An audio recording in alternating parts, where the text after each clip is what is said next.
তো কাজ করতে গিয়ে আমরা দেখতে পাই পারভেজ নামক একজন ব্যক্তি, যিনি আসলে ডিসিস্টের ফুফাতো ভাই, অর্থাৎ যে মিম মারা গিয়েছেন তার ফুফাতো ভাই পারভেজ। পারভেজ 2 মাস আগে সৌদি আরব থেকে লক্ষ্মীপুরে আসে।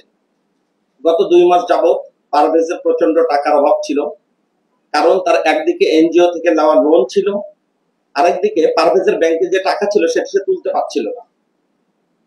এই সকল কারণে পারভেজের বক্তব্যে যেটি উঠে এসেছে, সে আসলে টাকার কারণে তার ফুফাতো বোনের বাড়িতে যায়। গত 9 তারিখ বৃহস্পতিবার রামগঞ্জ হতে একটি চাকু কিনে পারভেজ। সময় ছিল 3টা থেকে 3:15। সেই সময় সে ডিসিস্টের বাড়িতে প্রবেশ করে। প্রথমে মামি ও মিম তাকে আমরা আপেল খেতে দেয়। তারপর সে মিমের সঙ্গে 2য় তলায় যায় পারভেজ। মিম তার সাথে থাকা চাকু দেখে চিৎকার দিলে পারভেজ মিমের সঙ্গে ধস্তাধস্তি শুরু করে এবং মিম মামাকে বলে দিতে পারে। পারভেজ যেটি জানায় সেই আতঙ্কবোধ থেকে প্রথমে সে মিমকে হত্যার চেষ্টা করে এবং মিমের শরীরের বিভিন্ন অংশে চাকু দিয়ে আঘাত করে এবং তার মৃত্যু নিশ্চিত করে। এই সময় তার মামি নিচে ছিল। পারভেজের কাছ থেকে আমরা জানতে পারি তার মামি কানে কম শুনত। মামিকে পারভেজ নিচে এসে বলে যে মিম 2য় তলায় আপনাকে ডাকছে। মামি ওপরে গেলে পিছন থেকে পারভেজ একটি প্লেট দিয়ে প্রথমে তার মামির মাথায় আঘাত করে। মামি পড়ে গেলে টি টেবিল দিয়ে আবার তার মামির মাথায় আঘাত করে।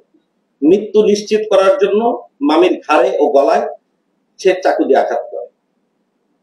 এরপর সে ওই বাড়ি থেকে একটি শাবল সংগ্রহ করে, আলমারিতে থাকা স্বর্ণালংকার ব্যাগে নেয় এবং শাবল, চাকু, আপেল, আমড়া এগুলো পুকুরে ফেলে দিয়ে পারভেজ ঘটনাস্থল ত্যাগ করে।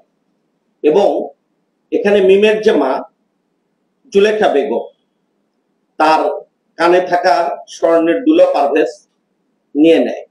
আসার সময় পারভেজ তার নিজের জামা ও প্যান্ট ওখানে খোলে, রক্তমাখা জামা প্যান্ট, এবং সেটি একটি ব্যাগে নেয় এবং তার মামাতো ভাই অর্থাৎ মিমের ভাই তার প্যান্ট ও গেঞ্জি পরে পারভেজ বের হয়ে আসে। রামগঞ্জের একটি খালের কাছে পারভেজ এসে পৌঁছালে সে খালের মধ্যে এই ব্যাগটি ফেলে দেয়, তার প্যান্ট এবং গেঞ্জি। পারভেজ যখন ওই বাড়ি থেকে বের হয়ে আসে তার 5 থেকে 10 মিনিট পর মাগরিবের আজান হয়। পারভেজ মামার বাসা থেকে বের হয়ে সে সরাসরি লক্ষ্মীপুরে তার শ্বশুর বাড়িতে চলে আসে। মামাতো ভাইয়ের গেঞ্জিটি সে খোলে বাড়িতে এসে এবং সেটি তার খাটের নিচে রাখে। প্যান্টটি সে বাইরে নিয়ে গিয়ে ফেলে দেয়।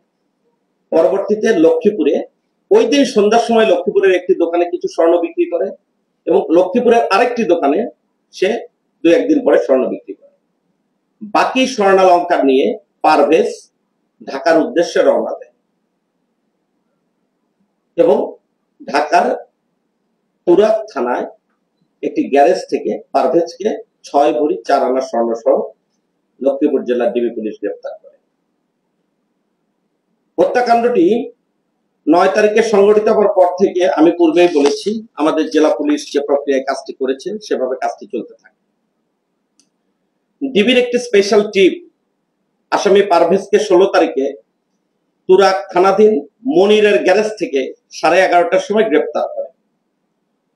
আমি উল্লেখ করেছি সে সময় তার সঙ্গে 6 ভরি 4 আনা স্বর্ণ ছিল।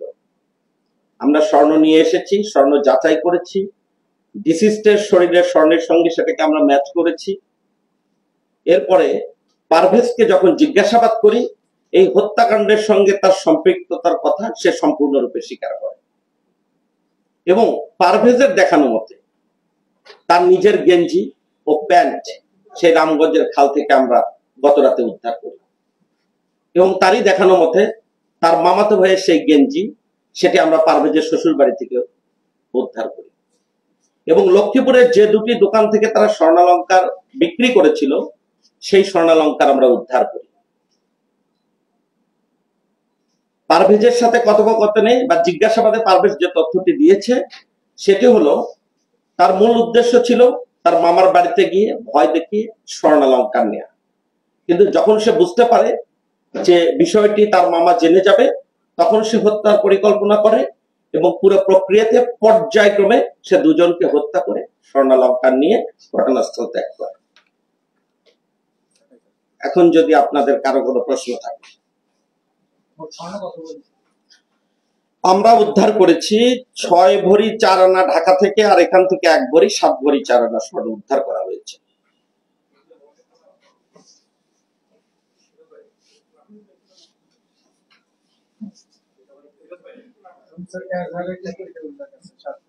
আচ্ছা,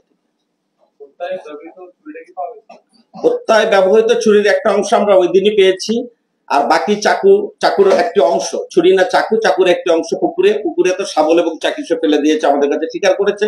শাবলটি পুকুরে পাওয়া গেছে, আর চাকুটি পুকুরে খোঁজা হয়েছে, পাওয়া যায়নি, আবারও আমরা এগুলো খুঁজবো।